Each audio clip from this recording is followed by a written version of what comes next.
নেই যে কোনো ভরসা হে ভাই মোদের জীবনে। আলহামদুলিল্লাহি রাব্বিল আলামিন আসসালাতু ওয়াসসালামু আলা সাইয়্যিদিল মুরসালিন আম্মা বা'দু ফাউযু বিল্লাহি মিনাশ শাইতানির রাজীম বিসমিল্লাহির রহমানির রহিম আসসালাতু ওয়াসসালামু আলাইকা ইয়া রাসূলুল্লাহ ওয়া আলা আলিকা ওয়া আসহাবিকা ইয়া হাবিবাল্লাহ আসসালাতু ওয়াসসালামু আলাইকা ইয়া নবিয়াল্লাহ ওয়া আলা আলিকা ওয়া আসহাবিকা ইয়া নূরাল্লাহ। মাদানী চ্যানেলের দর্শক শ্রোতা, আলহামদুলিল্লাহ আরও একবার উপস্থিত হয়েছি অনুষ্ঠান এখনই সময়। যে যেখান থেকে আমাদের অনুষ্ঠান দেখছেন, দূরে কিংবা কাছে, দেশে কিংবা প্রবাসে, সকল দর্শকে জানাই আন্তরিক মোবারকবাদ। আল্লাহ তাবারক ওয়া তাআলার দয়া, আলহামদুলিল্লাহ প্রতিদিন এই অনুষ্ঠানে আমরা এক একটা বিষয় নিয়ে আলোচনা করি, নেকির দাওয়াত দেওয়ার আমরা চেষ্টা করি। আজকেও একটি বিষয় নিয়েছি আলোচনা করার জন্য। মুবাল্লিগে দাওয়াত ইসলামী আমাদের সাথে রয়েছেন, তাদের থেকে আমরা আলোচনা শুনবো। আর আজকে ফয়জুর রহমান ভাই আমাদের সাথে আছেন, কালাম শুনবো।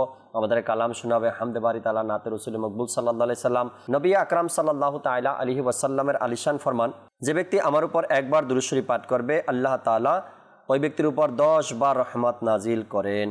সাল্লু আলাল হাবিব সাল্লাল্লাহু তাআলা আলা মুহাম্মদ সাল্লাল্লাহু তাআলা আলাইহি ওয়াসাল্লাম। দর্শক শ্রোতা, আজকের বিষয় আপনাদেরকে জানাবো, বিষয় জানিয়েই আমরা কালাম শুনতে যাব ইনশাআল্লাহ তাআলা। আজকের বিষয় খুবই চমৎকার একটি বিষয় আমরা নিয়েছি। আল্লাহ চাহে শুরু থেকে শেষ পর্যন্ত যদি শুনি তবে উপকার আর উপকারিতাই রয়েছে এর মধ্যে। আজকের বিষয় মীমাংসার উপকারিতা।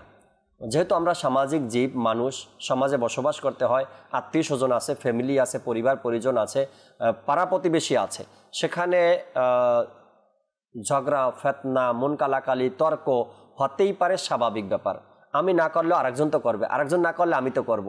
হ্যাঁ, মানুষ যে সবাই এক হবে, এক রকমের হবে সেটা নয়। তো আর এই সামাজিক জীবের ভুল হতে পারে, হবে, এটাই। আর এর মীমাংসা করাটা এটা অনেক বড় এক উপকারিতা এবং অনেক বড় এক ফজিলতের কথা এবং কাজ, যারা এই মীমাংসার কথাটা চিন্তা করে সব সময়। আজকে আমরা অনুষ্ঠানে আলোচনা করব মীমাংসার উপকারিতা নিয়ে ইনশাআল্লাহ তাবারক ওয়া তাআলা। আমাদের মধ্যে যদি এমন কিছু হয়ে থাকে তবে আজকের প্রোগ্রাম থেকে আলোচনা শুনে আশা রাখি ইনশাআল্লাহ তাবারক ওয়া তাআলা ওই সকল অসুবিধাগুলো দূর হয়ে যাবে এবং মীমাংসা করার এক মন মানসিকতা আমাদের মধ্যে তৈরি হবে। মুবাল্লিগে দাওয়াত ইসলামী মিরাজ আত্তারি ভাই আমাদের সাথে আছেন, আর একদিকে আমাদের ইহসান কাদেরী ভাইও আছেন, আর আমাদের নূর হোসেন ভাইও আমাদের সাথে আজকে উপস্থিত আছেন ইনশাআল্লাহ তাবারক ওয়া তাআলা। এক এক মুবাল্লিগ থেকে আজকে গুরুত্বপূর্ণ কথা মীমাংসার উপকারিতা নিয়ে আমরা শুনবো। চলুন, আমরা অনেকদিন পরে ফয়জুর রহমান ভাইকে স্টুডিওতে পাইছি। ইচ্ছা তো করে পুরো কালাম, পুরো অনুষ্ঠানই ফয়জুর রহমান ভাইকে দিয়ে চালাই, কিন্তু সেই অপশন পাবো না, যেহেতু টপিকও আছে, আলোচনাও করতে হবে। শুরুতে আমরা হামদে বারি তাআলা শুনি, এরপর ইনশাআল্লাহ তাআলা আলোচনায় আমরা ফিরবো। সাল্লু আলাল হাবিব সাল্লাল্লাহু তাআলা আলা মুহাম্মদ সাল্লাল্লাহু তাআলা আলাইহি ওয়াসাল্লাম। মাদানী চ্যানেলের দর্শকবৃন্দ, আসুন কালাম শ্রবণ করার পূর্বে আমরা ভালো ভালো নিয়ত করে নিই। প্রথমে আমি নিয়ত করছি আল্লাহ তাআলা এবং তার প্রিয় হাবিব সাল্লাল্লাহু তাআলা আলাইহি ওয়াসাল্লামের সন্তুষ্টি এবং সওয়াব অর্জনের নিয়তে কালাম পাঠ করব। আপনারাও ভালো ভালো নিয়ত সহকারে কালাম শ্রবণ করার চেষ্টা করুন। সাল্লাল্লাহু আলাইকা ইয়া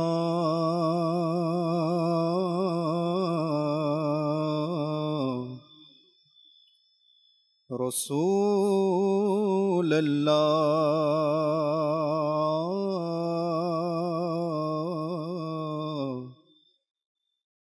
ওয়াসাল্লাম আলাইকা ইয়া হাবিবাল্লাহ।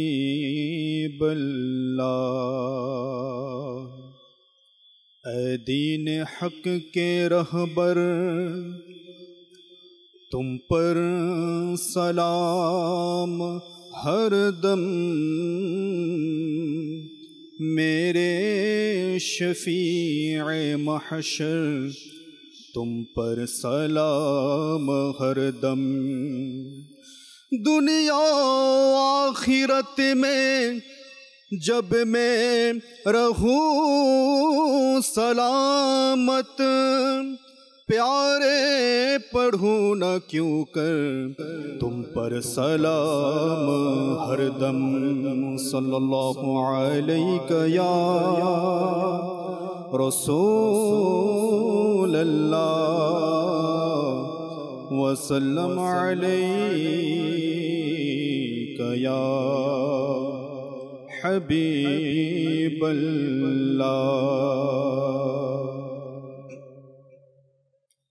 अल्लाह अल्लाह अल्लाह লা ইলাহা ইল্লাহু আল্লাহ আল্লাহ আল্লাহু লা ইলাহা ইল্লাহু আল্লাহ আল্লাহ আল্লাহু লা ইলাহা ইল্লাহু আল্লাহ আল্লাহ আল্লাহু লা ইলাহা ইল্লাহু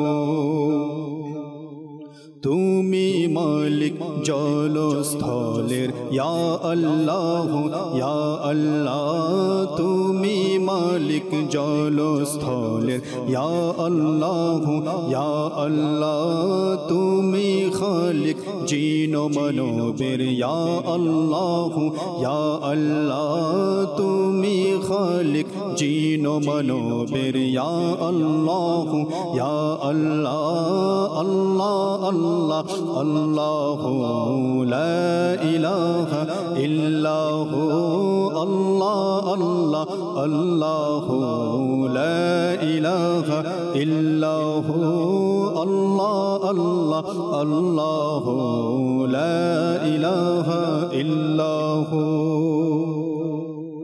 তুমি অনন্ত তুমি অনাদি খোদা তুমি সর্বজ্ঞানী তুমি অনন্ত তুমি অনাদি খোদা তুমি সর্বজ্ঞানী তোমার সত্তা ঊর্ধ্বে সকলের তোমার সত্তা ঊর্ধ্বে সকলের ইয়া আল্লাহ ইয়া আল্লাহ আল্লাহ আল্লাহ আল্লাহু লা ইলাহা ইল্লাহু আল্লাহ আল্লাহ আল্লাহু লা ইলাহা ইল্লাহু আল্লাহ আল্লাহ আল্লাহু লা ইলাহা ইল্লাহু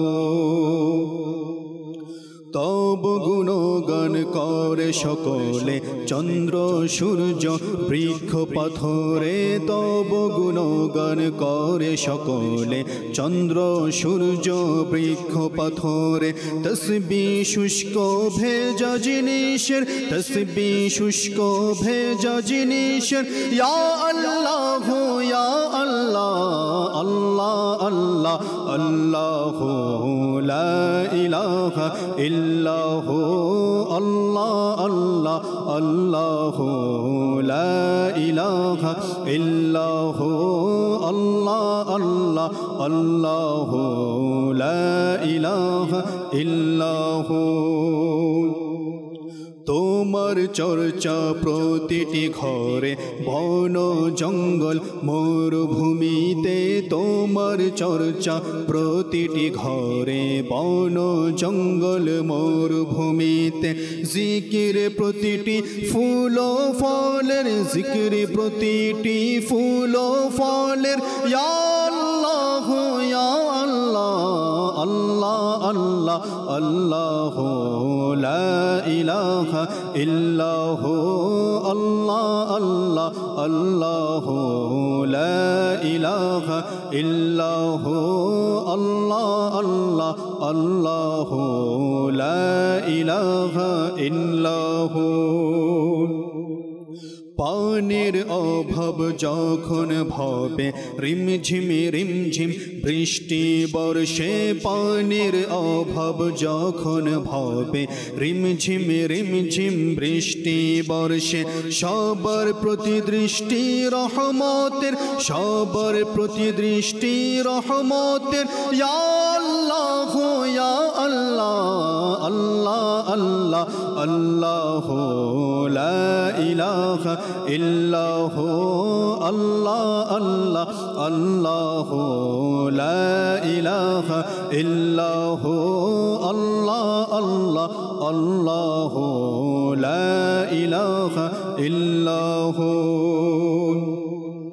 ক্ষমা করো আত্মারকে মৌলা দোহাই নবীর ওহে খোদা ক্ষমা করো মোদেরকে মৌলা দোহাই নবীর ওহে খোদা যিনি শ্রেষ্ঠ সকল নবীদের যিনি শ্রেষ্ঠ সকল নবীদের ইয়া আল্লাহ ইয়া আল্লাহ আল্লাহ আল্লাহ আল্লাহ লা ইলাহা ইল্লাল্লাহ আল্লাহ আল্লাহ আল্লাহ লা ইলাহা ইল্লাল্লাহ আল্লাহ আল্লাহ আল্লাহ লা ইলাহা ইল্লাল্লাহ আল্লাহ আল্লাহ আল্লাহ লা ইলাহা ইল্লাল্লাহ আল্লাহ আল্লাহ আল্লাহ লা ইলাহা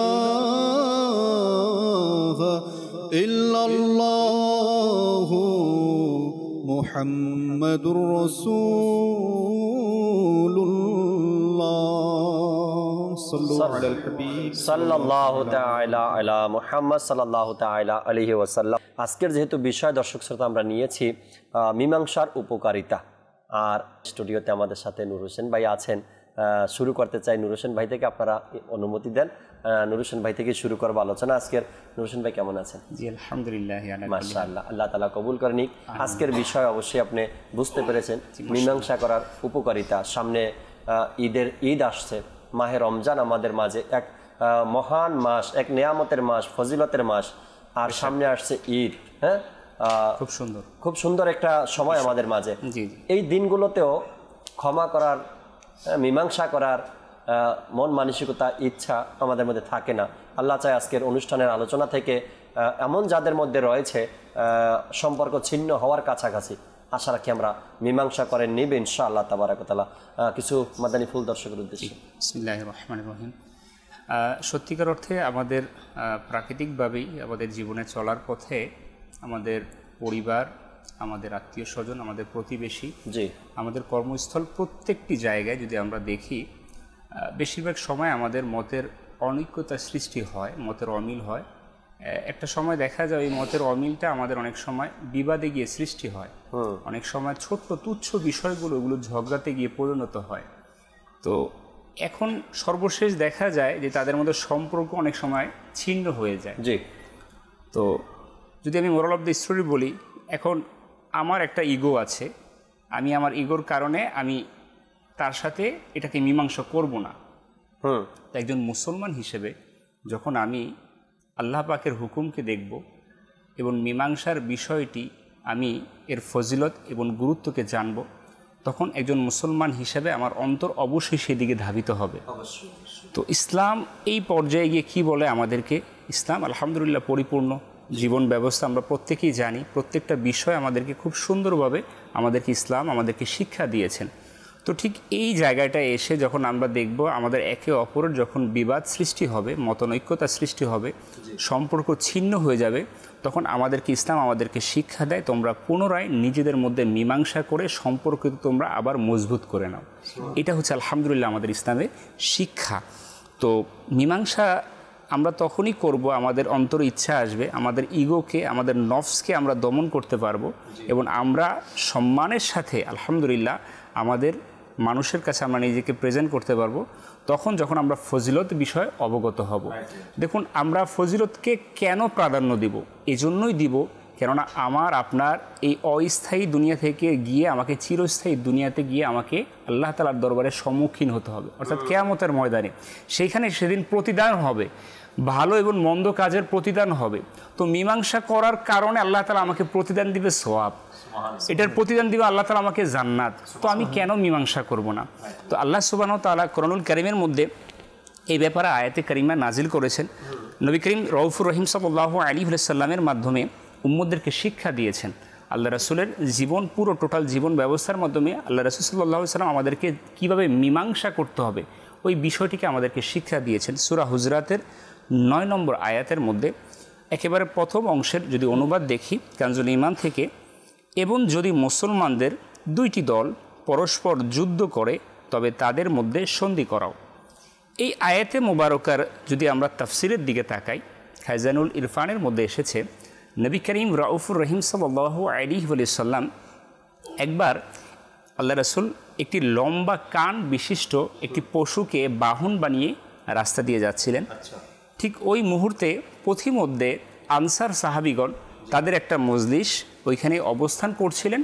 হুজুর সাল্লাল্লাহু আলাইহি ওয়াসাল্লাম ওই পশুকে সেইখানে রেখে তাদের ওইখানে যাত্রা বিরতি করলেন। তো ঘটনার সারাংশ বলছি আমি। ওই অবস্থায় ওই পশুটির কিতাবের মধ্যে এসেছে সেটা গর্দব ছিল, গাদা ছিল। তো ওই গাদাটি যাত্রা বিরতির সময় সেখানে প্রস্রাব করে দেয়। তো ওই আনসারি সাহাবিদের মজলিসের মধ্যে একজন মুনাফিকও ছিল, ইবনে উবাই। এই মুনাফিক ওই পরিস্থিতিতে, মুনাফিক তো তার মধ্যে তো ইশকে রাসূল নেই, তো তিনি কি করলেন, নাককে চেপে ধরলেন। এটা হচ্ছে মুনাফিকের পরিচয়। অপরদিকে আশিকে রাসূলের পরিচয় ছিলেন আব্দুল্লাহ ইবনে রওয়া রাদিয়াল্লাহু তাআলা আনহু। ঠিক ওই মুনাফিকের এই কার্যক্রম দেখে আশিকে রাসূল সাহাবী তিনি বললেন, হে দুর্ভাগা, আল্লাহর রাসূলের গর্দবের প্রস্রাব তোর যে মেশক আছে, সুগন্ধি আছে, তার চেয়েও উত্তম। যখন এই কথা বলে, এটা তো আশিক রাসূলের পরিচয় না? আরে আশিক রাসূল আমার নবীর হার আদা, প্রত্যেকটা বিষয় তার ইশকের অন্তর দিয়ে, চোখের ভালোবাসার দৃষ্টি দিয়ে সে দেখে। মুনাফিক কখনো সেটা দেখবে না। সাহাবায়ে কেরাম, আজকে আসে না প্রশ্ন আসে আমাদের মধ্যে যে এটা কেন করব, এটা কেন করব, এটা কি সাহাবীরা করেছে কিনা? আরে এমন অনেক ঘটনা আছে যেটা সাব্যস্ত না, যেটা মুস্তাহাব না, যেটা ফরজ না, ওয়াজিব না, সাহাবায়ে কেরাম ওটা করেছেন ইশকের খাতিরে। সেটা ছিল তাদের অন্তরে আমার নবীর ভালোবাসা। তো ঠিক আশিক রাসূল আব্দুল্লাহ ইবনে রওয়া রাদিয়াল্লাহু তাআলা আনহু সেই কথাটাই বললেন। তো তিনি তো বলেছেন ইশকের দোহাই দিয়ে কথাটা, না? তো মুনাফিকের এটা ভালো লাগে নাই, তার গায়ে গিয়ে বিঁধেছে কথাটা। তো এক সময় গিয়ে আল্লাহ রাসূল ওই সময় আনসারী সাহাবীদের থেকে তিনি চলে গিয়েছিলেন, ওই প্রেক্ষাপট তিনি দেখেননি। এর মধ্যে কি হলো, উভয়ের মধ্যে সেখানে ঝগড়া বিবাদ সৃষ্টি হয়ে গেল, কথা কাটাকাটি, এক পর্যায়ে গিয়ে হাতাহাতি পর্যন্ত হয়ে গেল। আল্লাহ রাসূল সাল্লাল্লাহু আলাইহি সাল্লামের কান মোবারকে যখন এই ঘটনা পৌঁছলো, হুজুর সাল্লাল্লাহু আলাইহি সাল্লাম সেখানে আবার তাশরিফ নিয়ে আসলেন। আল্লাহ রাসূল কি করলেন, আমাদের জন্য শিক্ষা দিলেন, উভয়কে মীমাংসা করিয়ে সমঝোতা করে দিলেন। আমাদেরকে এটা শিক্ষা দিলেন। দেখেন এখানে যদি আল্লাহ রাসূল কি করলেন, পক্ষপাতিত্ব করেছেন, আমার আব্দুল্লাহ ইবনে রাওয়া তো আমার পক্ষ হয়ে কথা বলেছে না। আল্লাহ রাসূল চায় না কোনো মুসলমানের মধ্যে, কোনো মানুষের মধ্যে ঝগড়া বিবাদ হোক, কেননা এটার কোনো উত্তম অবস্থা না হয়, এটার অবস্থা ভবিষ্যতে গিয়ে খারাপ হয়। আলহামদুলিল্লাহ আমাদের নবী করিম রাউফুর রহিম সাল্লাল্লাহু আলাইহি ওয়াসাল্লাম আমাদেরকে শিক্ষা দিয়েছেন, ওই পর্যায়ে যদি কোনো মুসলমানের মধ্যে, যদি কোনো মানুষের মধ্যে যদি ঝগড়া বিবাদ হয়, মতনৈক্যতার সৃষ্টি হয়, তখন আমাদের উচিত হবে মুসলমান হিসেবে, আশিকে রাসূল হিসেবে তাদেরকে মীমাংসা করিয়ে দেওয়া। সুবহানাল্লাহ, সুবহানাল্লাহ। আর একজন মুমিনের যে খাসলাত আছে বা মুমিনের যে উপমাগুলো আছে, মুমিনের যে বৈশিষ্ট্যগুলো আছে, তার মধ্যে ঝগড়া লাগার পরে, তর্ক হওয়ার পরে সেটাকে কেন্দ্র করে সম্পর্ক ছিন্ন করা, এটা কোনো মুমিনের আলামত হতে পারে না। কিন্তু আফসোসের বিষয় জাকির ভাই, আজকে যদি দেখেন আপনি প্র্যাকটিক্যাল, আজকে আমাদের সমাজের মধ্যে কি হচ্ছে, তুচ্ছ বিষয়গুলো নিয়ে এগুলি হচ্ছে। এমনটাই আমি তাকে দাওয়াত দিয়েছি রমজানের ইফতারে, অথবা আমার বিয়াই হয়, মেয়ের বাবা আমার বিয়াই, তো ছেলের বাবা, তার তো একটু মাশাআল্লাহ দাপটটা বেশি আছে আর কি, যদি আমরা দেখি আমাদের সমাজের প্রচলন যেটা আর কি। তো সে তার দাওয়াতকে গ্রহণ করেনি, হয়তো বা কোনো কারণবশত সে আসতে পারেনি। এখানে কি হচ্ছে, সে সেখানে বিবাদ সৃষ্টি করছে, এই তুচ্ছ ঘটনা নিয়ে সম্পর্ককে ছিন্ন করে দিচ্ছে। এক পর্যায়ে সে তার দাওয়াত পরবর্তীতে সে কবুল করছে না, আমি তার দাওয়াতে যাব, সে তো আমার দাওয়াতকে কবুল করেনি। ছোট্ট বিষয় কিন্তু ছিল, ছোট বিষয়গুলো নিয়েই এমনটা হয়। আমি একবার আমার নিজেকে আমি চেক করি যে আসলে মুমিনের মধ্যে যে গুণাবলী থাকে, এই গুণাবলীটা কিন্তু ওই মুমিনের মধ্যে নেই, যে ঝগড়া লাগবে, তর্ক হবে, কথা কাটাকাটি হবে আর সম্পর্ক ছিন্ন করবে। তবে আমি নিজেকে চেক করি আমি কোন পর্যায়ের মুমিন আছে। আমাদের সাথে এহসান ভাই আছে, এহসান ভাইতেও কিছু শুনি আলোচনা, এরপরে দর্শকের কলের দিকে যাব। মিরাজ ভাই আমাদের সাথে আছে, মিরাজ ভাইকেও সাথে রাখবেন ইনশাআল্লাহ তাআলা। জি এহসান ভাই। বিসমিল্লাহির রহমানির রহিম। খুব সুন্দর একটি আলোচনা হচ্ছে, মাশাআল্লাহ হোসেন ভাই করেছেন। আজকের বিষয়টা খুব শিক্ষণীয় বর্তমান এই যুগের জন্য, সিচুয়েশনের জন্য। তো এটা খুবই একটি ফজিলতপূর্ণ একটি আমল, ইবাদত বলা যায়। নবী পাক সাল্লাল্লাহু আলাইহি ওয়াসাল্লাম এটাকে অন্যান্য, আমরা আসলে ইবাদত বলতে কি বুঝি আগে এটা আমরা জেনে নেই, যে সাধারণভাবে একটা মানুষ ইবাদত বলতে ওইটাকে আমরা বুঝে থাকি যে আল্লাহ আমাদের উপর নামাজ ফরজ করেছেন, নামাজ, রোজা, হজ করা, জাকাত দেওয়া, দান সদকা করা, এগুলি মূলত ইবাদত। কিন্তু নবী পাক একটি হাদিসে পাকের মধ্যে ইরশাদ করেন সাহাবীদেরকে উদ্দেশ্য করে, যে আমি কি তোমাদেরকে এমন কোনো আমলের কথা বলবো না, যেই আমল, হাদিসে পাকে খোলাসা বলছি, যেটা তোমাদের নফল, রোজা, দান সদকা থেকে উত্তম। তখন সাহাবেরা আরজ করে, ইয়া রাসূলুল্লাহ, অবশ্যই, কেন বলবেন না। আপনি অবশ্যই বলুন। তখন নবী পাক সাল্লাল্লাহু আলাইহি ওয়াসাল্লাম ইরশাদ করেন, সেই আমলটি হচ্ছে একে অপরের সাথে, অর্থাৎ বিবাদমান যেই মুসলমান রয়েছে পরস্পরকে সন্ধি করিয়ে দেওয়া, অর্থাৎ মীমাংসা করিয়ে দেওয়া। তো এক মুসলমান অপর মুসলমানের সঙ্গে যখন কোনো ঝগড়ায় বা ফিতনার মধ্যে জড়িয়ে যাবে, তো তখন যদি অপর তৃতীয় পক্ষ যদি তাকে মীমাংসা করিয়ে দেয় এদের মাঝে, তখন বলা হয়েছে তার নফল রোজা সদকা করার থেকে উত্তম বলা হয়েছে। এত ফজিলতপূর্ণ আমল, নফল রোজাও রাখবে এবং সদকাও করবে, অর্থাৎ নফল রোজা করে যে ফজিলত, যে সওয়াব, দান সদকা করে মানুষ অনেক নেকি অর্জন করে, বলা হয়েছে ওই সকল নেকির থেকেও ফজিলতপূর্ণ হচ্ছে একে অপরের সাথে মীমাংসা করিয়ে দেওয়া। তো আজকে আমরা ওগুলিতে বেশি প্রায়োরিটি দেই। হ্যাঁ, দান সদকা করেন, আমি তো নামাজি, হ্যাঁ আমি তো অনেক নেককার, আমি তো রোজা রাখি, প্রতি সোমবার আমি রোজা রাখি, আমি তো অনেক নেককার, আমি তো অসংখ্য দান সদকা করি, আমি তো বড় নেককার। কিন্তু আমার সামনে, আমার ঘরেই, আমার পরিবারের মধ্যে ফিতনা হচ্ছে, আমি কাউকে সাপোর্ট করছি না, আমি আরেকজনের পক্ষ হয়ে কথা বলতেছি, আমি মীমাংসা করছি না। বলা হয়েছে আমি যে আমলগুলি করছি ওই সকল আমল থেকেও মীমাংসাটা উত্তম বলা হয়েছে, কিন্তু আমরা ওই আমলটাকে বরবাদ করে দিয়েছি। তার কারণ আছে, এখানে অনেকগুলো কারণও তো আছে। যদি আমরা মীমাংসার দিকে না যাই, তবে ফিতনা বাড়তে বাড়তে বাড়তে বাড়তে, এখন তো আমার ঘরে আছে এই ফিতনাটা, আমার দুই সন্তানের মধ্যে চলতেছে, মন কালাকালি, তর্ক বিতর্ক চলতেছে, ঝগড়া চলতেছে, আমি বাবা হয়ে মীমাংসার দিকে যাচ্ছি না, বাস আমি তাসবিহ তাহলিল আদায় করতেছি, মসজিদে পড়ে আছি, মনে করি তাদেরটা তারা বুঝবে। আজকে ছেলেরা মন কালাকালি আছে, তারা যখন বিয়ে শাদী করবে, তাদের ঘরে সন্তান হবে, তারা এটা নিয়ে আবার তর্কের মধ্যে জড়াবে। ভাই ভাই তো চলেই গেছে, তাদের সন্তানরা, তাদের যখন ভবিষ্যৎ প্রজন্ম আসবে, তখন তারা, এমনও আছে আমার দেশের মধ্যে আমি শুনেছি 100 বছর পুরাতন তর্ক এখনো চলতেছে, মন কালাকালি এখনো চলতেছে। তো আমরা যারা আছি, আমাদের উচিত মীমাংসার দিকে অগ্রসর হওয়া, মীমাংসার উপকারিতা ফজিলত আমাদের জানা দরকার, এবং এই সম্পর্ক আমাদেরকে যেন ছিন্ন না করে, সম্পর্ক যেন আমরা বজায় রাখতে পারি, সে চেষ্টা আমাদের করা। আমরা জি শুনছিলাম মিরাজ ভাই থেকে কিছু শুনি। মিরাজ ভাই আছেন আমাদের সাথে? আলহামদুলিল্লাহ রাব্বিল আলামিন ওয়াসসালাতু ওয়াসসালামু আলা সাইয়্যিদিল আমবিয়া ওয়াল মুরসালিন, আম্মা বা'দ, ফাউযু বিল্লাহি মিনাশ শাইতানির রাজীম, বিসমিল্লাহির রহমানির রহিম। আসলে খুব একটি জানার মতো সামনে আলহামদুলিল্লাহ আমরা যারা মুসলমান তাদের জন্য অনেক বড় একটি আলহামদুলিল্লাহ খুশি ঈদ। তো আর এই উৎসবে আলহামদুলিল্লাহ এই খুশিতে আমরা একে অপরের আমরা ঘরে যাই, মীমাংসার একটি মন মানসিকতা আল্লাহ তাআলার দয়ায় আমাদের মধ্যে হয়ে যায়। আর যদি এই বিষয়ে আমরা একটু হাদিসে তৈবার মধ্যে আমরা দেখি, যা আবু দাউদ শরীফের মধ্যে কিতাবুল আদাবের মধ্যে এক হাদিসে পাক এভাবে আলোচনা করা হয় যে হজরতে সাইয়েদনা আনাস রাদিয়াল্লাহু তাআলা আনহু থেকে বর্ণিত যে রাসূল আকরাম শাহিনশাহ বনি আদম সাল্লাল্লাহু আলাইহি ওয়াসাল্লাম ইরশাদ করে, যে ব্যক্তি মানুষের মাঝে মীমাংসা করিয়ে দেয়, আল্লাহ পাক তার কর্মকাণ্ডকে বিশুদ্ধ করে দেয় এবং আল্লাহ পাক তার প্রতিটি বাক্যের বিনিময়ে একটি গোলাম আজাদ করার সওয়াব দান করে, এবং সে যখন ফিরে আসে তো আল্লাহ পাক তার পূর্বের গুনাহকে ক্ষমা করে দেয়। তো একটু এখানে জাকির ভাই একটি যা আমরা পূর্বে আমাদের নূর হোসেন ভাই একটি বিষয় বলল যে যখন রসুল করিম সাল্লাল্লাহু আলাইহি ওয়াসাল্লাম কারো আপনার সন্ধি করিয়ে দেওয়ার জন্য, মীমাংসার জন্য যখন যেত, তখন কারোর মধ্যে কী হতো না, আপনার পক্ষপাতিত্ব যেই বিষয়টা আজকে আমাদের সমাজেও কিছু লোক, আমাদের সমাজেও দেখা যায়, আমাদের গ্রামে পঞ্চায়েত বলেন বিভিন্ন, কিন্তু তাদের বিচারের ধরন, তাদের মীমাংসার ধরনের দিকে যদি আমরা দেখি, অসংখ্য লোক আছে যে তাদের মধ্যে আপনার পক্ষপাতিত্ব একটি বিষয়, যে নিজের আর কি যদি এমন হয় নিজের আত্মীয় স্বজনের মাঝে কিছু হয়, তাহলে এটা অতি তাড়াতাড়ি এটা কি হয়ে যায়, এটাকে মীমাংসা করিয়ে তার দিকে কি ঝুঁকিয়ে দেওয়া হয়। আর যে অসহায় থাকে তার দিক থেকে কি মানুষ সরে যায়, কেননা তার দিকে গিয়ে তো কোনো কি নাই। যত দোষ সব মজলুমের, যত দোষ অসহায় ব্যক্তির, যত দোষ যার পক্ষে কেউ কথা বলতে পারবে না, যত দোষ যার পক্ষে কোনো বড় ব্যক্তিরা নেই, সব দোষ তার। এটা তো একটা সামাজিক ব্যাপার। আপনি যেটা তুলে ধরলেন যে আমাদের এলাকার কিছু অসাধু বিচারক আছে, সাধু বিচারক তো বলা যাবে না, অসাধু বিচারকরা এই কাজগুলো করে।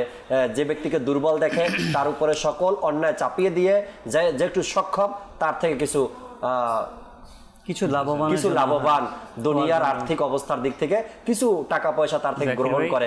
এটা আমি যদি স্পষ্ট করে নাও বলি, তারপর আপনারা বুঝে যান যে কোন কোন কথাগুলো আমি বলতে চাই। তো এমনটা করা একদম উচিত নয়। কাল কিয়ামতের ময়দানে যখন আমার বিচার হবে, হ্যাঁ, আল্লাহ তাবারক ওয়া তাআলা যখন আমার থেকে পাই টু পাই হিসাব নিবে, প্রতিটা দিনের, প্রতিটা মুহূর্তের, প্রতিটা ঘন্টার, তখন যদি আমার সাপোর্ট দেওয়ার মতো কেউ না থাকে, আজকে তো যে আমি ন্যায় বিচার না করি, আল্লাহ কি আমার ন্যায় বিচার করবে? কখনো নয়। আমি ন্যায় বিচার করতে পারলাম না, তো আমি ন্যায় বিচারের আশা কিভাবে করব? আজকে যখন দুইটা পক্ষ হয় না, তখন দেখা যায় যে এই বিচারের জন্য মীমাংসার জন্য যাকে বিচারক করা হয় সে ওই মীমাংসার উপযুক্তই নয়, উপযুক্ত নয়, এমন ব্যক্তিকে দাঁড় করানো হয় মীমাংসার জন্য।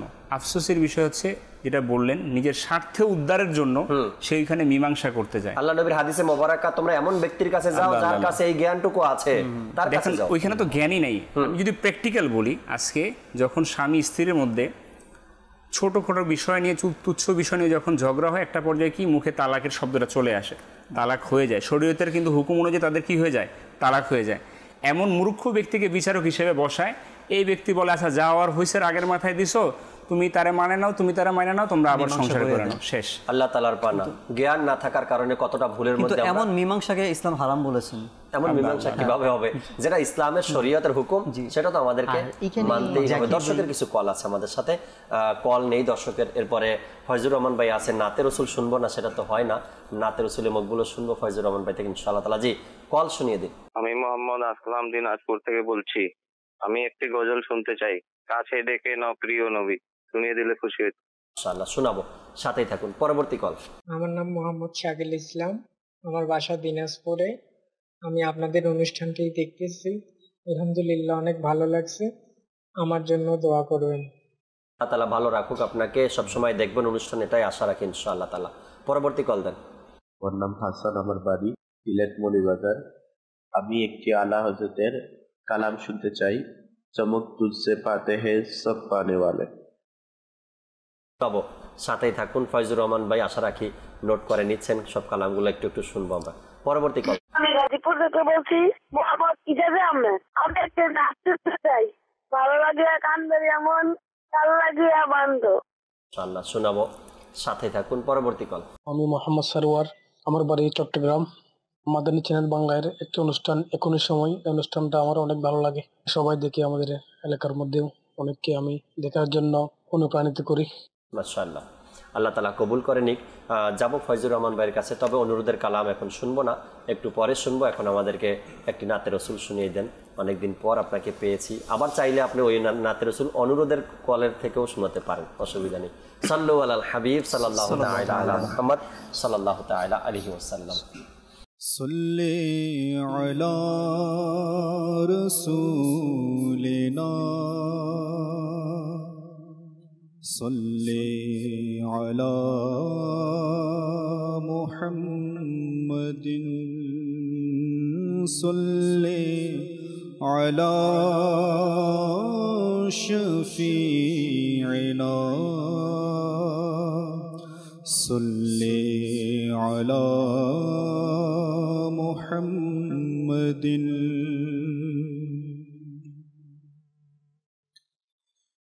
দয়া করো প্রিয় নবী, আজ আমি বড়ই দুঃখী। দয়া করো প্রিয় নবী, আজ আমি বড়ই দুঃখী। তোমার তরে কুরবান তুমি শীঘ্রই মোরে রোজা দেখাও, বিরহ ব্যথা মোরে ব্যাকুল করেছে হে নবী। বিরহ ব্যথা মোরে ব্যাকুল করেছে হে নবী। দয়া করো প্রিয় নবী, আজ আমি বড়ই দুঃখী। ইয়া রাসূলুল্লাহ মনের ফরিয়াদ শোনো আমার, ইয়া রাসূলুল্লাহ মনের ফরিয়াদ শোনো তুমি আমার। বলবো আর কাকে গিয়ে, ও গো আমার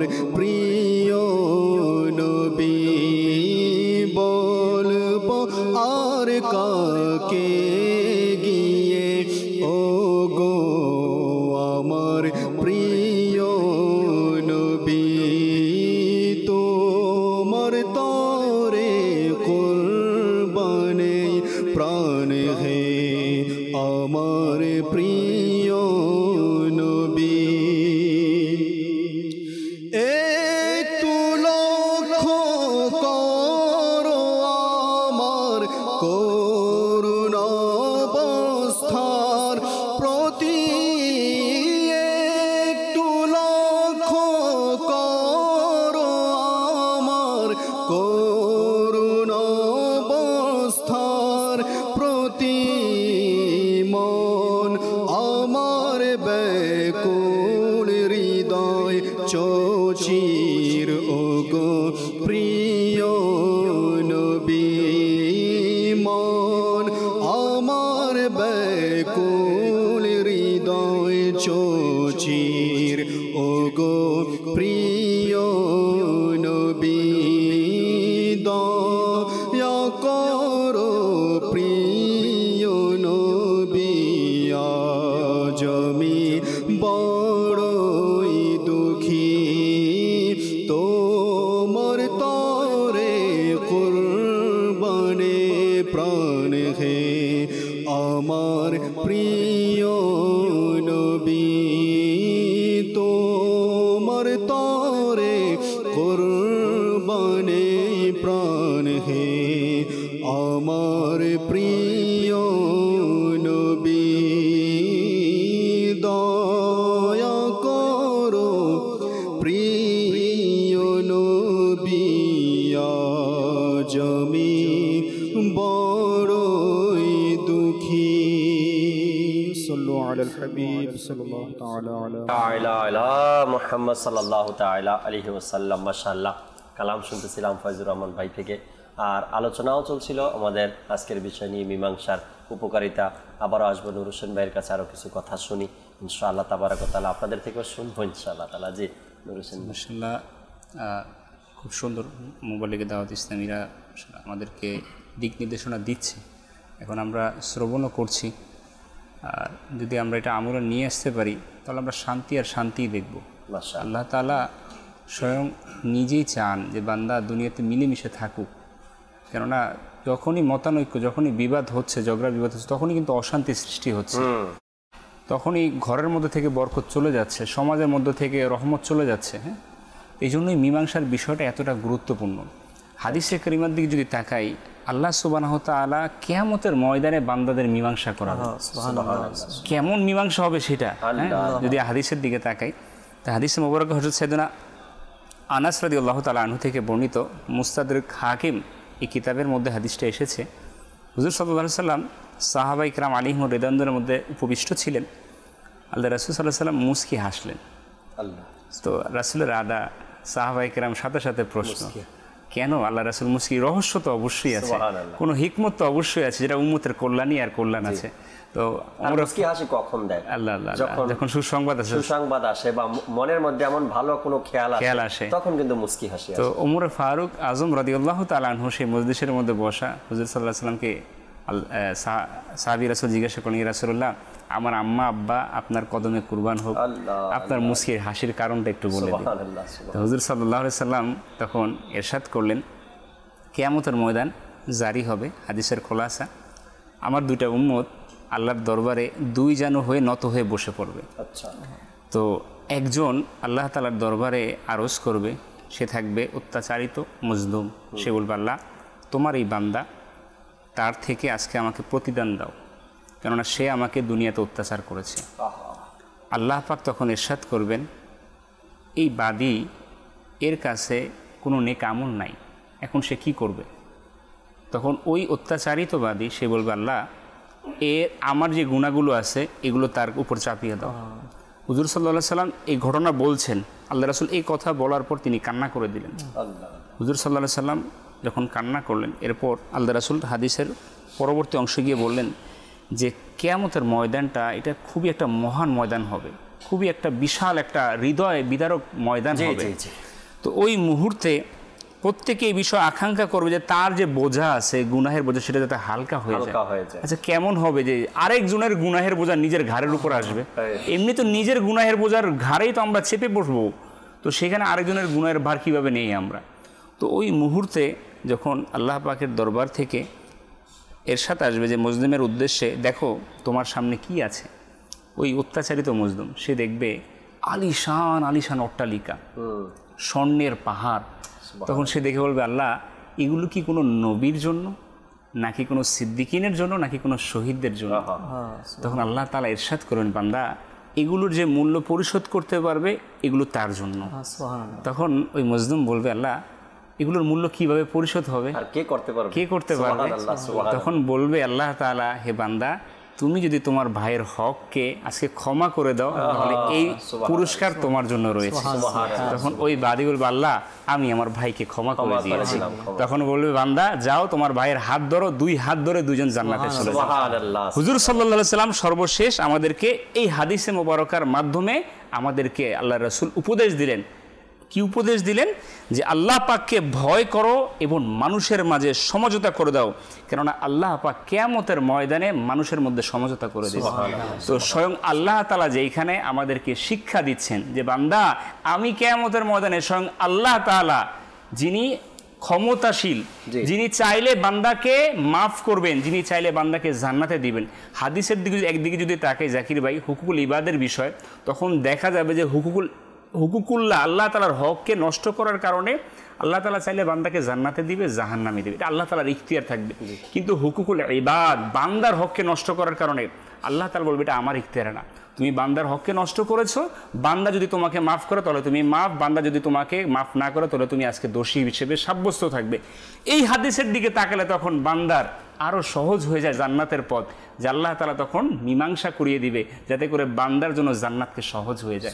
এই জন্য মীমাংসা এটা আমাদের জন্য খুবই জরুরি, খুবই জরুরি। জি জি জি, এটা অবশ্যই দরকার, ফ্যামিলিগতভাবে হোক বা সামাজিকভাবে হোক। আল্লাহ তাবারক ওয়া তাআলা চাইলে সব বান্দাকে যে কোনোভাবে যে কোনো অবস্থাতে মাফ করে দিতে পারেন, মাফ করে দেন, মাফ করে দিবেন, আশা এটা আমাদের। তারপরেও বান্দার হকের প্রতি যে আমাদের খেয়াল রাখা দরকার, আল্লাহ তাআলা বোঝার তৌফিক দিক, মীমাংসার মধ্যে চলে আসার আল্লাহ তাআলা সে তৌফিক দিক। এহসান ভাই কি বলবেন? আপনার কিছু বাকি ছিল ওই সময়? জি, আসলে যে বিষয়টা আলোচনা হচ্ছিল, তো এরই ধারাবাহিকতায় বলবো এর প্রেক্ষিতে যে দেখেন মীমাংসা কে করছে? স্বয়ং আল্লাহ তাআলা কাল কিয়ামতের দিন। কাদেরকে করছে? বান্দাদেরকে। আর কোন সকল বান্দাদেরকে? যারা দুনিয়াতে অত্যাচারিত ছিল, দুনিয়াতে মানুষকে অত্যাচার করত, প্রহার করত, দুনিয়াতে মানুষকে একজন আরেকজনকে কষ্ট দিত, জুলুম করত। তো ওই সকল গুনাহগারদেরকে আল্লাহ পাক কিয়ামতের দিন মীমাংসা করে জান্নাতে যদি দিতে পারে, তাহলে আমরা কি আমার আল্লাহ পাকের ওই গুণাবলী নিজের মধ্যে আনতে পারি না? যেই গুণাবলী আমার স্বয়ং আল্লাহ পাকের, যে বান্দাকে মীমাংসা করে জান্নাত দিতে পারি, তো আমরা কেন আমরা দুনিয়াতে আমার এক ভাই আরেক ভাইয়ের সাথে বিবাদ লেগে যায়, ঝগড়ায় ফেসে যায়, তখন আমরা কেন মীমাংসা করতে পারি না? দেখেন এখানে একটা বিষয় যে যখন আমরা দেখি আমার কোনো বন্ধু ফ্রেন্ড সার্কেলের মধ্যে বা কোনো এলাকার প্রতিবেশীর মধ্যে একজন আরেকজনের সাথে ঝগড়ায় লিপ্ত হয়ে গেছে, এখন আমরা থার্ড পারসন যারা থাকি ওইখানে বিদ্যমান, তো আমরা দেখি যে এলাকার মধ্যে বা সমাজের মধ্যে বা কার দাপট একটু বেশি, যার একটু দেখি পাওয়ার বেশি, আমরা কি করি? তৃতীয় পক্ষ যাই মীমাংসা করতে। এটা আসলে মীমাংসা তো নয়, বরং আমরা ওই একজনের সাপোর্ট নিই। কোন একজনের সাপোর্ট নিই? আমরা যাদের ক্ষমতা বেশি, অর্থাৎ দুর্বলদের আমরা পক্ষ নেই না। এখানে আসলে মীমাংসা তারাই করতে পারবে যারা নিরপেক্ষ থাকবে, তখন আমি মীমাংসা করতে পারবো। তো দেখেন উচিত হবে কি, একটা যখন মানুষ ঝগড়ার মধ্যে ফেসে যায়, তখন আমাদের উচিত, যেমন আগুন লাগলে মানুষের কাজ কি? পানি ঢালা। হ্যাঁ, আগুনের মধ্যে পানি ঢালতে হয়, কিন্তু আগুনের মধ্যে যদি আমরা কেরোসিন বা পেট্রোল ঢালি সেটা আরও দ্বিগুণ হয়ে যাবে। তো যখন মানুষ বিবাদে লেগে যায়, ফ্যাসাদের মধ্যে লিপ্ত হয়ে যায়, তখন তো ওইটা এমনি একটা বড় একটা আগুনের মতো, ফ্যাসাদের মতো। তার মধ্যে আমরা যদি পানির পরিবর্তে আমরা যে আরও একজনের সাপোর্ট নেই, তাহলে কিভাবে ওই ফ্যাসাদটা আরও বেড়ে যাবে। অনেকগুলো পয়েন্ট আছে এহসান ব্যাপারে যেটা তুলে ধরছে।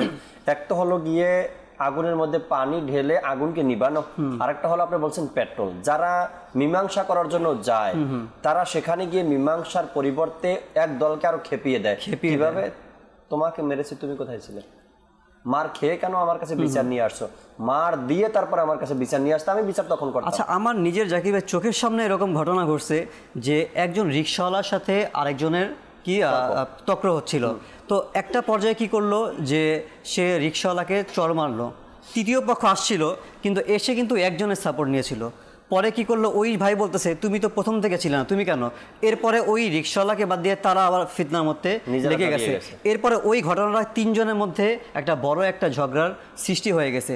তো দেখেন আসলে ঝগড়া যখন হয় দুই পক্ষ থেকেই হয়, তো আমরা কিভাবে এটাকে দূর করব? যেমন পরিবারের মধ্যে হয় বা কোনো এলাকার মধ্যে হোক, যেখানেই হোক না কেন, তো একজনের পক্ষ থেকে হয় না, দুজনের পক্ষ থেকে হয়। এখন আমি কি করব? আমি মীমাংসাটা কিভাবে করব? দেখেন আমরা বোঝাতে পারি মানুষকে যে ভাই আমরা কি করি, দুজনের মধ্যে একজনের দোষ তালাশ করি, কারণ দোষ তো একজনের হবে একজনের হবে না। তো আমরা যদি এদেরকে বলতে পারি ভাই যে দোষ কারোই না, আসলেই দোষ একজনের হলেও হবে বা দুজনের হবে, কিন্তু আমরা মীমাংসাটা কিভাবে করব? যদি আমার নিয়ত থাকে আমি মীমাংসা করবো, আমার উদ্দেশ্য ওইটাই, আমি তাকে মীমাংসা করব। তো এভাবেই করতে পারি যে ভাই দোষ কারোই না, তখন তারাও ভাববে কি ব্যাপার, দোষ তো আমার, একজন ভাববে দোষ তো আমারই ছিল, কিন্তু আরেকজন বলতে দোষ কারোই না। তো আমি যদি এদেরকে মীমাংসার উদ্দেশ্যে বুঝাই যে ভাই আসলে দোষ কারো না, শয়তান চাই মুসলমান ভাই আরেক ভাষাতে বিবাদে লিপ্ত হোক, ফিতনা ফাসাদের মধ্যে যুক্ত হোক। তো এটা ভাই আপনার যদি দোষ হয়, তো এই যে আপনি ভুলটা করছেন এটা আপনার আসলে ভুল না, এটা শয়তান আপনাকে দিয়ে করিয়েছে। শয়তান তো চাইবেই আপনি জাহান্নামে যান। তো আমরা কেন, আপনি নিজেও যাবেন, আমার আরেক ভাই তাকেও জাহান্নামে নিয়ে যাবেন। তো আমরা যদি দুইজনকে মাফ করে দেই তাহলে কিন্তু আমাদের শয়তান নারাজ হয়ে যাবে, আল্লাহ খুশি হয়ে যাবে। কারণ মীমাংসাকারী এরকম যে ব্যক্তি মানুষকে মীমাংসা করে দেয় তার ওই কাজে আল্লাহ পাক এবং রাসূল করিম সাল্লাল্লাহু আলাইহি সাল্লাম উভয় তার ওই কাজে খুশি হয়ে যায়। যেমনিভাবে হাদিসে পাকের মধ্যেও নবী পাক সাল্লাল্লাহু আলাইহি ওয়াসাল্লাম একদিন আবু আইয়ুব আনসারী রাদিয়াল্লাহু তাআলা আনহু তাকে উদ্দেশ্য করে বললেন যে আমি কি তোমাকে এমন একটি ব্যবসার সন্ধান দিব না? তিনি বললেন হ্যাঁ অবশ্যই দিন। তখন তিনি ইরশাদ করলেন, লোকদের মাঝে মীমাংসা করে দাও যখন তারা বিচ্ছিন্ন হয়ে যায়, এবং তাদের মধ্যে সুসম্পর্ক গড়ে দাও যখন তাদের মাঝে দূরত্ব সৃষ্টি হয়। এটা এক হাদিসে পাকের মধ্যে ইরশাদ করেন তাকে উদ্দেশ্য করে যে আমি কি তোমাকে এমন একটি আমলের সন্ধান দিব না যার প্রতি আল্লাহ এবং তার রাসূল সন্তুষ্ট? তখন তিনি বললেন, ইয়া রাসূলুল্লাহ অবশ্যই, কেন দিবেন না? নবী পাক ইরশাদ করলেন, তুমি লোকদের মাঝে মীমাংসা করে দাও যখন তারা বিচ্ছিন্ন হয়ে যায়, এবং সুসম্পর্ক গড়ে তোলো যখন তারা পরস্পর থেকে দূরে চলে যায়।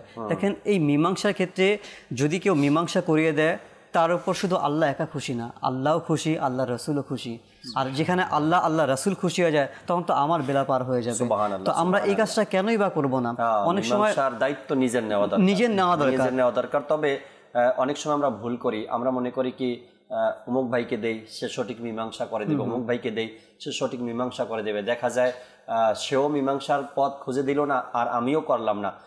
একবার এক জায়গাতে এক মোবাইল লিগে দাওয়াত ইসলামীর এক মীমাংসার বলতে পারি বিচারের সময় আমি উপস্থিত ছিলাম। মোবাইল লিগে দাওয়াত ইসলামী বিচারক ছিল।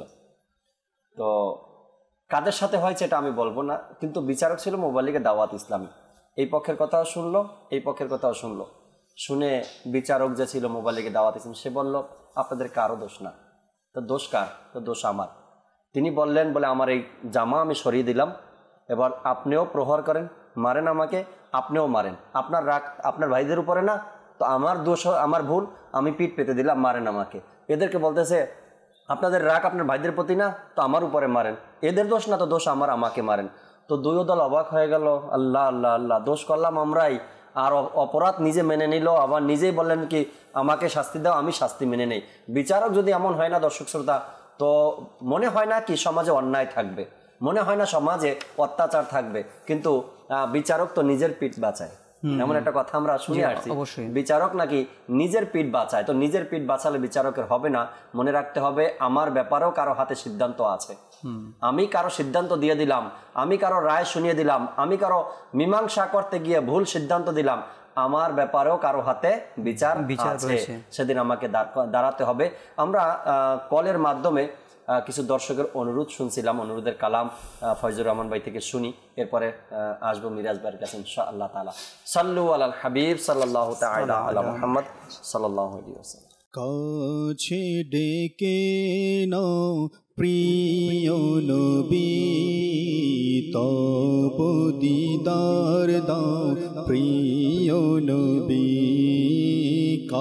কাছে ডেকে নাও প্রিয় নবী তব দিদার দাও প্রিয় নবী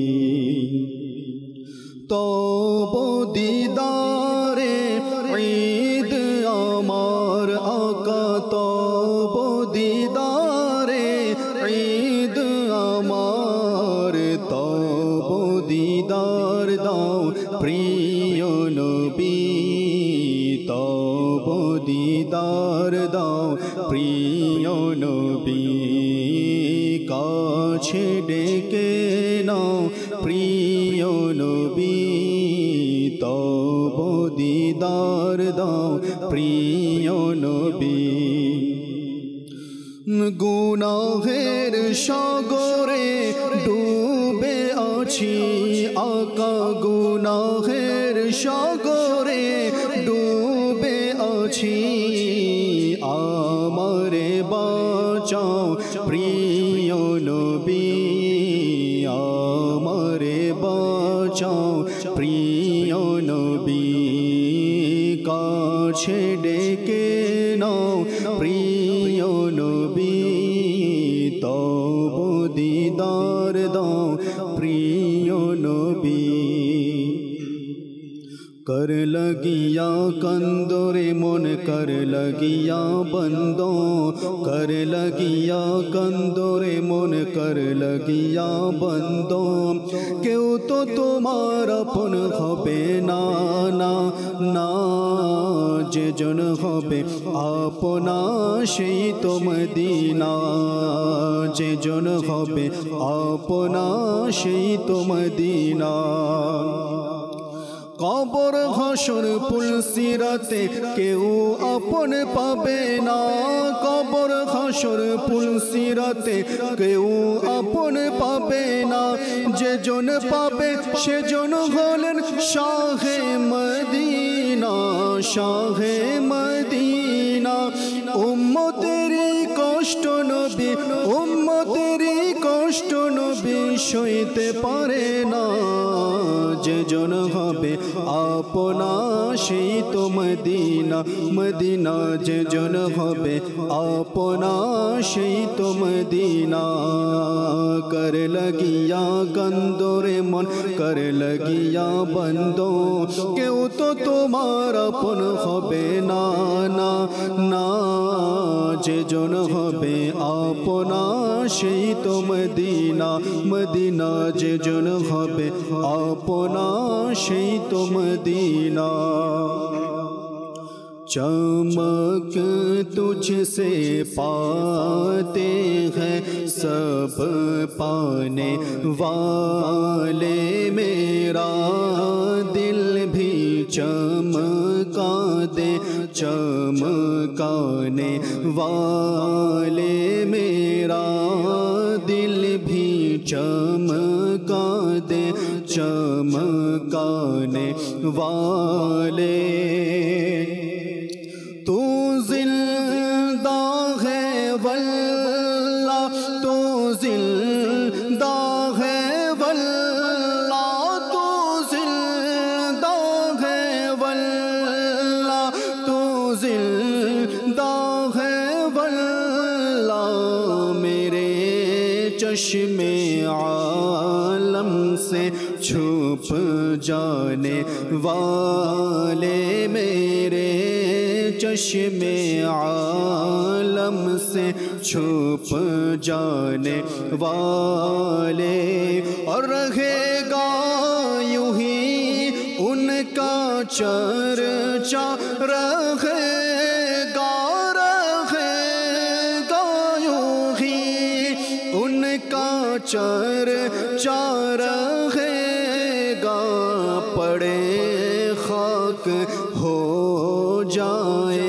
जल जाने वाले पड़े खाक हो जाए जल जाने वाले मेरा दिल भी चमका दे चमकाने वाले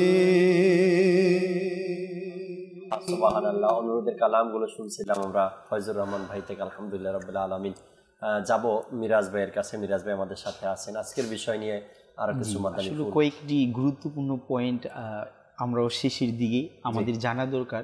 আপনি যে পূর্বে যে বিষয়টা বললেন জাকির ভাই, যেখানে একটা বিষয় হলো যে যারা পক্ষপাতিত্ব নিয়ে কোনো সময় কথাবার্তা বলে একে অপরের দিকে, তো তাদের তো এই বিষয়ে চিন্তা করা উচিত যে দয়া করো হবে। যদি আপনার সাথে কাল কিয়ামতের ময়দানে এরূপ হয়, কেননা আল্লাহ পাক সূরা ইয়াসিনের মধ্যে ইরশাদ করে যে কাল কিয়ামতের ময়দানের হালতের অবস্থা এমন হবে যে বান্দার হাত তার বিপক্ষে সাক্ষী দিবে, বান্দার চোখ তার বিপক্ষে সাক্ষী দেবে। আর এটা এমন একটি অপরাধ জাকির ভাই, আপনি গুনাহের রাস্তাকে খুলে দিলেন। কেমন? যখন একে অপরের প্রতি আপনার বিদ্বেষ, কলহ, এগুলো কিন্তু মীমাংসা না করার কারণে সৃষ্টি হয়। গীবত বলেন, খুন খারাপি, এর থেকে অনেকগুলো সৃষ্টি এটার মাধ্যমে হয়। কেননা হাদিসে তৈবার মধ্যে এর আলোচনা যা ইবনে মাসউদ রাদিয়াল্লাহু তাআলা আনহু এভাবে ইরশাদ করেন যে 3 ব্যক্তি এমন রয়েছে যাদের নামাজ তাদের মস্তক থেকে 1 বিঘাত পরিমাণ উপরের দিকে উঠে না। তো আরজ করা হলো কোন কোন ব্যক্তি, এরা কারা? তখন এভাবে আরজ করলেন যে তারা হলো নাম্বার 1, যে ওই মহিলা যে তার স্বামীর সাথে রাত যাপন করছে কিন্তু তার স্বামী তার প্রতি অসন্তুষ্ট। আল্লাহু আকবার। নাম্বার 2, যে ওই মুসলমান যারা পরস্পর একে অপরের প্রতি অসন্তুষ্ট। এমন ব্যক্তি যারা আছে তাদের নামাজও কি হয় না, আল্লাহ তাআলার বারগাহে তাদের মস্তক থেকে 1 বিঘাত পরিমাণ উপর উঠে না।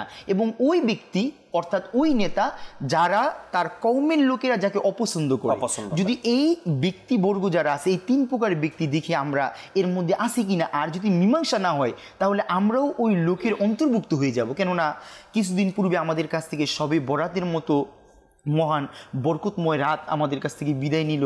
দেখতে দেখতেই সামনে কদরের রাত। আল্লাহ পাক এই পবিত্র রাতগুলোর মধ্যে অসংখ্য পাপী মুমিন আল্লাহ তাআলা তাদেরকে ক্ষমা করে দেয়, কিন্তু আল্লাহ তাআলা ওই সমস্ত ব্যক্তিদেরকে ক্ষমা করে না যারা একে অপরের প্রতি শরীয় কোনো কারণ ব্যতীত একে অপরের প্রতি কি অসন্তুষ্ট। তো আমরা দেখি যে আমাদের একটু আপনার পক্ষপাতিত্বর কারণে 2 জন মুসলমানের মাঝে কলহ, আপনার বিদ্বেষ সৃষ্টি করা, গীবত, একটা রাস্তা আমি গুনাহের রাস্তা তার মাঝে সৃষ্টি করে দিলাম। অথচ তিরমিজি শরীফের হাদিসে পাকের মধ্যে জাকির ভাই খুব সুন্দর একটি চমৎকার বিষয় আলোচনা করা হয়। আর এটা হলো যে 3টা স্থান এমন রয়েছে যেই স্থানে মিথ্যা বলা জায়েজ। কয়টি স্থান? 3টি স্থান। মাদিনী চ্যানেলের দর্শক শ্রোতা, আমরাও নিজেদের মধ্যে এই বিষয়গুলা নিয়ে আসি। হাদিসে তৈবার মধ্যে আলোচনা করা হয় নাম্বার 1, যে স্বামী স্ত্রী সন্তুষ্টির জন্য কি চাইলে সে মিথ্যা কথার মাধ্যমে কি তার সন্তুষ্টির এটি একটা রাস্তা বের করতে পারবে। নাম্বার 2, যুদ্ধের ময়দানে। নাম্বার 3, মীমাংসার স্থানে। এই 3 স্থানের মধ্যে যদি কেউ মিথ্যা বলে তাহলে এটা তার অর্থাৎ শরীয়ভাবে বৈধ, এটার মাধ্যমে গুনাহ হবে না। তো যেখানে খুদ রাসূল করিম সাল্লাল্লাহু আলাইহি ওয়াসাল্লাম মীমাংসার ক্ষেত্রে অগণিত এর বরকতের কথা হাদিসে তৈবার মধ্যে আমরা শুনলাম। তো যখনই আল্লাহ পাক আমাদেরকে এমন আমরা অনেক সময় তৃতীয়বাদী হয়ে আমরা যাই মানুষের নিকট, মীমাংসা করার নিকট, আমরা ওই সময় যিনি নিজে কারো পক্ষ নিয়ে কথা না বলি। কেননা মীমাংসা হওয়ার মধ্যে আল্লাহর সন্তুষ্টি রয়েছে, তার রসুলের সন্তুষ্টি রয়েছে। আর এটা এমন একটি কাজ, আল্লাহু আকবার, কাল কিয়ামতের ময়দানে যারা এইভাবে মীমাংসা করে আল্লাহ তাআলা তাদেরকে উত্তম প্রতিদানও দান করবে। মাশাআল্লাহ, সুবহানাল্লাহ। জাকির ভাই যদি দেখেন সংসারের মধ্যে অনেক সময় পরিবারে সন্তান দেখে মা বাবার মধ্যে ঝগড়া হচ্ছে, অনেক সময় দেখা যায় যে এমন অবস্থা কথা কাটাকাটি, মা বাবা কথা বলা বন্ধ করে দিয়েছে। এখন সন্তান কি করবে? মার পক্ষে যাবে নাকি বাবার পক্ষে যাবে? দুইজনই তো তার আপন কাছের। তো আলা হযরত রহমাতুল্লাহ তাআলা খুব সুন্দর ব্যাখ্যা দিয়েছেন, সমাধান দিয়েছেন। হ্যাঁ, খুব সুন্দর সমাধান দিয়েছেন। তো এই বিষয়ে কিন্তু এই মীমাংসার যে বিষয়টা, তো দেখেন এখানে চাইলে কিন্তু সম্ভব, সন্তান চাইলে তার মা বাবার মধ্যে সুন্দর একটা সম্পর্ককে সৃষ্টি করে দিতে পারে। এখানে যেটা আমার মিরাজ ভাই বললো না, মিথ্যার আশ্রয় নেয়, হাদিস থেকে প্রমাণিত। দেখুন মিথ্যা বলা কবিরা গুনাহ, এটা আমরা সবাই জানি, জাহান্নামে নিয়ে যাওয়ার মতো কাজ। কিন্তু দেখেন শরীয়ত কি শিক্ষা দেয়, যে মীমাংসা করার ক্ষেত্রে তুমি মিথ্যা বলো। এটার জন্য কেন? এটার কারণে শান্তি আসবে, এটার কারণে বরকত আসবে। যখন সন্তান যাবে, মা আব্বা ভাত খাবে না যদি আপনি ভাত না খান, আব্বা বলছে, আপনাকে তো বলতে পারে না, আমাকে বলছে আব্বা খাবে না যদি আপনি না খান। আব্বা এই কথা বলেই নাই, তাকে দরকার নাই তার বলার, সন্তান এই অবলম্বন করবে, মীমাংসা করছে। কত সুন্দর মার মনের, বাবার তার স্বামীর সম্মানটা চলে আসবে কিনা, আমার স্বামী যদিও খারাপ কিন্তু তার প্রতি আমার ভালোবাসা, আমার প্রতি তার ভালোবাসা রয়েছে, সে সেটা প্রকাশ করে না। তো এই যে দেখুন বিষয়টা খুব সুন্দরভাবে কিন্তু ঠিক এই কাজটা কি করলো, সন্তানকে তার বাবাকে বললো, আম্মা কিছু খায় না দুদিন ধরে, যদি তুমি খাও আম্মা খাবে, ব্যাস তার মধ্যে আস্তে করে তার সম্মানটা চলে আসলো। কত সুন্দর করে একটা মীমাংসার মাধ্যমে ঘরের মধ্যে বরকত চলে আসলো।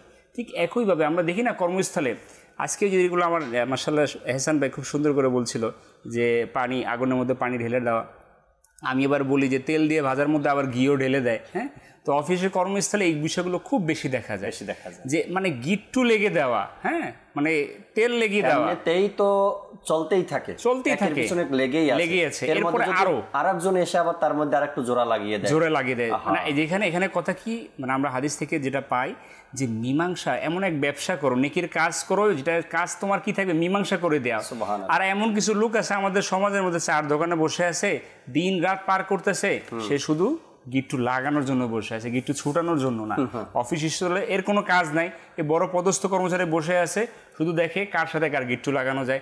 হচ্ছে কি ভাই প্রতিফল এইটাই, সেখানে মধ্যে অশান্তি বিরাজ করছে। এখানে নুর হোসেন ভাই যদি আমরা পর্যবেক্ষণ করি তবে দেখা যাবে এই কাজগুলো যারা করে, আপনি যেটা বিষয়টা বলেন, এই কাজগুলো যারা করে তারা মূলত তাদের হাতে যথেষ্ট পরিমাণ কাজ নেই। কাজ না থাকার কারণে এই বেকার লোকগুলো কিন্তু একে অপরের মধ্যে মীমাংসা না করিয়ে আরো ফিতনা বাড়াচ্ছে। আর যদি যথেষ্ট পরিমাণে কাজ থাকতো তবে আমি আমার কাজ করেই সময় পাই না, সত্যি কথা এটাই। তো আমি আমার নিজের কাজ করে সময় পাই না। যদি কারো আপনার চাকরির টাইম থাকে 8 ঘন্টা, আর তার উপরে যদি 10 ঘন্টার কাজ দেওয়া থাকে বা সে 10 ঘন্টার কাজ নিয়ে নেয়, তো সে কাজ করবে নাকি অফিসের মধ্যে কোন ব্যক্তি কি করে ওটা দেখবে। তো আমি প্রায় সময় আসে মানুষ বলার জন্য আসে, বলে ভাই অমুকের যন্ত্রণায় আর বাঁচি না, ভাই অমুকের জন্য আর শান্তি পেলাম না। বলি তার কাজ নাই তাই তো সে সবাইকে একটু যন্ত্রণা দেয়। আপনার কাজ আছে, আপনি আপনার নিজের কাজ করেন, একদিন সে বন্ধ হয়ে যাবে, ঠিক আছে না? তো যাদের কাজ নাই তারা এমনটা করে থাকে, শুধু মানুষকে নিয়ে ভাবতে থাকে, চিন্তা করতে থাকে।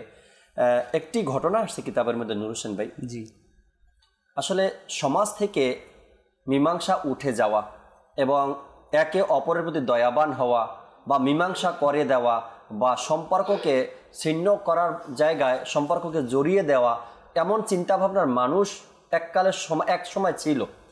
আর এর কারণ কি, যারা একটু বড় বয়সে 50 বছর 60 বছর এরকমের বয়স হয়ে গিয়েছে, বা আপনারাও দেখছেন কিনা আপনাদের মধ্যে এমন কারো বয়স হয়েছে কিনা আমি জানি না, একটা সময় গ্রামে ছিল একটা বাড়ি এখানে আর একটা বাড়ি আধা কিলোমিটার দূরে, একটা বাড়ি এখানে একটা বাড়ি আধা কিলোমিটার দূরে, আবার হাঁটতে হাঁটতে অনেক দূরে গেলে আরেকটা বাড়ি পাওয়া যেত। অর্থাৎ ঘন বসতি ছিল না, অর্থাৎ আত্মীয় স্বজন কম ছিল, ঘন বসতি কম ছিল। আর এই কারণে যখন ঝগড়া হতো আত্মীয়দের মধ্যে, তখন মানুষ এসে তাদেরকে সমঝোতা করিয়ে দিত, মীমাংসা করে দিত। কেননা মানুষই নেই সমাজের মধ্যে, আমার সমাজে মানুষই নেই। ঝগড়া করে যদি 2-3টা ফ্যামিলি আলাদা থাকে তবে তো আরও কম হয়ে গেল। তো এই কারণে ওই জমানার মানুষের মধ্যে এবং খৌফে খোদা, ইশকে রসুল এবং মীমাংসা করার উপকারিতা তারা জানতো। এখন ঘন বসতি হওয়ার কারণে মনে করে আরে নুর হোসেন ভাইয়ের ফ্যামিলির সাথে লাগছে, তাতে কি হয়েছে, আমার এহসান ভাই তো আছে আমার পাড়া প্রতিবেশীর মধ্যে। এখন এত ঘন বসতি হয়ে গেছে, 2-4-5 ফ্যামিলির সাথে তর্ক হলে এখন আর ওটাকে কিছু মনে করি না আমরা। কিন্তু এটা যে অনেক বড় নেকির কাজ, সওয়াবের কাজ, এটা থেকে আমরা অনেক দূরে সরে গেছি। আচ্ছা, এই সওয়াবের কাজগুলি জাকির ভাই কারা করতেন? স্বয়ং নবী পাক করতেন। আল্লাহ তাআলা কিয়ামতের দিন করবেন, বান্দাকে মীমাংসা করে দিবেন, আমরা হাদিসে পাক থেকেও শ্রবণ করেছি। তো আফসোসের লাগে যে আজকে ইয়াং কিছু ছেলে পেলে দেখা যায় রাস্তাঘাটে, যে যদি কোনো কারণে রাস্তার মধ্যে মারামারি হয় না জাকির ভাই, হয়তো আপনিও দেখবেন, দর্শকবৃন্দ এরাও হয়তো চোখে দেখবে, যে ইয়াং ছেলে পেলে ওইখানে মারামারি যে লাগছে, ঘটনা কি এটা দেখার বিষয় নাই। এরা ফ্রেন্ডরা মিলে কি কয় যে এই সুযোগ আসা আমরা যে মারি, এরা যে ঘটনা কিছুই জানে না, কিন্তু এরাও ওইখানে যে মারার মধ্যে শরিক হয়। এটা কি তার জন্য উচিত ছিল? আমি এক মুসলমান হয়ে আরেক মুসলমান ভাইকে আমি মারছি, উচিত ছিল ওই 2জন ভাই যে মারামারি করছে এদেরকে মীমাংসা করে দেওয়া। কি করছি, ওই 2জনকে সহ আরও কিছু ফ্রেন্ড সার্কেল মিলে ওদেরকেও মারামারি করতেছে। এটা আমার অসংখ্যবার আমি দেখেছি। কারণ এলাকার মধ্যে বা বিভিন্ন জায়গায় আজকাল দেখা যায়, আচ্ছা এটা মুরব্বীরা করে না, যারা একটু ইয়াং, যারা একটু বখাটে টাইপের, যারা দেখবেন দিন থেকে অনেক দূরে, নামাজ কালাম থেকে অনেক দূরে, দেখবেন এদের দ্বারা এই কাজগুলি হয়ে যায়। যারা নেশাগ্রস্ত থাকে দেখবেন এরা সুযোগ পেলেই মানুষকে মার দেয়। আপনি তো বন্ধু বান্ধবের কথা বলছেন না, এমন একবার দৃশ্য আমি দেখছি, আল্লাহ তাআলা হিফাজত দান করুন। রোডে চলতে হয়, রাস্তায় বের হতে হয়, হাজার প্রকারের মানুষ চোখের সামনে চলে আসে, যেহেতু সামাজিক জীব আমাদের মানুষের সাথে চলাফেরা করতে হয়। একদিন এমনও ঘটন ঘটছে, অর্থাৎ ছেলেরা রাস্তার মধ্যে মারামারি লাগছে, এমন মানে যেমন ঝগড়া লেগে গেছে না, তো এখন মীমাংসা তো নাই, এমন কিছু ছেলে পেলে চলে আসে 2-4 জন যারা এদেরকে চিনেও না, জানেও না, পরিচয়ও নেই, কিন্তু এরা দেখলো এরা দুই পক্ষ মারামারি লাগছে, তো ওরা 3-4 জন এসে এদের সবার উপরে বসে গেল, অর্থাৎ সবাইকে মার শুরু করে দিল। এখন যারা আসছে তৃতীয় পক্ষ, এরা ভাবতে লাগলো আরে মারামারি করতেছে আমাদের এলাকার মধ্যে, তো ওরা শুধু নিজেরা করবে, আমরাও দিয়ে দিই কিছু। তো ওরা এসে এখানেও শুধু কোনো কিছু না ওদের কোনো আত্মীয় স্বজন না, পরিচিত কিছু না, ওরা মানে একটা কথা আছে না কি সুযোগ নিল, সুযোগ নিয়ে আনিছে, এভাবে করে মার দিয়ে দিয়েছে। যখন কোনো কুল কিনারা নাই তখন তো এরা দেখে মীমাংসা হবে না, তখন এরা চলে যায়, কে মারছে কে জানে, তোমরা মারামারি করছো। এখানে জাকির ভাই সবচেয়ে বড় যে বিষয়টা, আজকে আমি মুসলমান হওয়ার পরে আর অপর মুসলমান এর বিষয়ে আমার যেই ধারণা, যে চিন্তা ভাবনা থাকা দরকার, আসলে আজকে আমি মুসলমান তো বটে নামের ক্ষেত্রে, কিন্তু আমাদের কর্মের দিক থেকে কি আমাদের এটা প্রমাণিত হয় না যে কি আমরা মুসলমানের ঘরের সন্তান? কেননা হাদিসে তৈবার মধ্যে এও আলোচনা করা হয়, যার সারাংশ হলো যে মুসলমানের সম্মান খানায় কাবার চাইতেও বেশি। আজকে যারা মুসলমানদের মধ্যে এই ছোট ছোট বিষয় নিয়ে আপনি যে বিষয়টা বললেন, কিছু লোক তো এমন আছে জাকির ভাই যারা তামাশা দেখতে চায়, দেখবেন এত বড় বড় আপনার ফ্যাসাদ হয়ে যায়, আপনার বড় বড় সমস্যার সৃষ্টি হয়। দেখবেন কেউ আসে ভিডিও নিয়ে, আমরা কয়েকদিন পূর্বে দেখতে পেলাম যে আমাদের এই যে বঙ্গবাজার, যেখানে আগুন লাগার কারণে আমার মুসলমান ভাই, যেখানে আপনার হাজারো কোটি টাকার মানুষের লোকসান, মানুষ বিভিন্ন আহাজারি বলেন, কান্নাকারি, দেখবেন এই মুহূর্তে কিছু লোক এমন আছে যারা আপনার বুঝতে নিয়ে ওইখান থেকে লোহা লোক করে এগুলো নেওয়ার জন্য কি, অর্থাৎ যে নিজের, অর্থাৎ আজকে মুসলমান মানবিকতা কোথায় চলে গেছে। এই বিষয়গুলো যদি দেখি আমরা, যে দুই পক্ষ মারামারি করছে, আমরা সেটা মীমাংসা না করে সেখানে আমি এমনভাবে গিয়ে চড়াও হলাম যে তাদেরকে আমি উল্টা মারছি, তারা দুই পক্ষ তো মারামারি করছে, আমিও গিয়ে মারামারি করছি, মীমাংসা নেই, মানুষ বিপদগ্রস্ত আছে, তাদেরকে সহযোগিতা করবো কোথায়? আরও আমি মানবতা ভুলে গিয়ে, মুসলমানিত্ব ভুলে গিয়ে আল্লাহ তাআলার পানা, এরপরে সেখানে চুরি চাপটামি শুরু করে দিয়েছে। এমন অসংখ্য ঘটনা সমাজের মধ্যে ঘটে। মীমাংসার জায়গাতে দাঁড়িয়ে যখন অবিচার হয় নূর হোসেন ভাই, তখন আল্লাহ তাআলার পানা, কি জবাব দিব? আসলে তার সাথেও কিয়ামতের দিন অবিচারই হবে, এটা তো অবিচার বলা যাবে না, এটা হক বিচার হবে আল্লাহ পাকের। আল্লাহ অবশ্যই হক বিচার করেন, আল্লাহ তাআলা হক বিচার করবেন, তার ভাগ্যে যেটা লেখা, সে যা কর্ম করছে, যেমন কর্ম করছে, ওই বিচারটাই সে কিয়ামতের ময়দানে পাবে। জাকির ভাই, আমাদের এই যে নীতি কথাগুলা, আমাদের নীতি বাক্য, আমাদের নীতি আচরণ, এগুলো ভার্চুয়ালি হয়ে গেছে, মানে মোবাইলের মধ্যে আমাদের দেখতে ভালো লাগে, যেমন আমরা শুনতেছি, এতটুকুই আমাদের মধ্যে এনাফ, বাট আমরা আমাদের জীবনে বাস্তবায়িত করতে পারছি না। আমি মানে দুইটা একেবারে ঘটনা আমি যখন দেখলাম ইউটিউবে, খুব প্রচলিত দুইটা ভিডিও এরকম ছিল সোশ্যাল মিডিয়াতে। বাংলাদেশের কোনো একটা জায়গাতে একটা মুরগির গাড়ি উল্টে গেছে, দুঃখের বিষয় ওই গাড়িওয়ালার গাড়িকে উদ্ধার করার জন্য কেউ না, কিন্তু মুরগি ছিনিয়ে নেওয়ার জন্য সবাই এখানে জড়ো হয়ে গেছে। যদি ছিনিয়ে নাও নেয় নূর হোসেন ভাই, তবে মোবাইল বের করে সোশ্যাল মিডিয়াতে ভিডিও কাজে, মোটরসাইকেল অ্যাক্সিডেন্ট, মোটরসাইকেল হচ্ছে প্রতিদিন, 2-3 জন শুয়ে আছে রোডের মধ্যে, রক্ত যাচ্ছে, মানে অবস্থা খারাপ, কিন্তু তারা একটু সহযোগিতা করার জায়গায় নেই, কিন্তু তারা ভিডিও বানিয়ে সোশ্যাল মিডিয়াতে দিচ্ছে। সাল্লু আলাল হাবিব সাল্লাল্লাহু তাআলা আলা মুহাম্মদ সাল্লাল্লাহু তাআলা আলাইহি ওয়াসাল্লাম। নেই যে কোনো ভরসা হে ভাই মোদের জীবনে।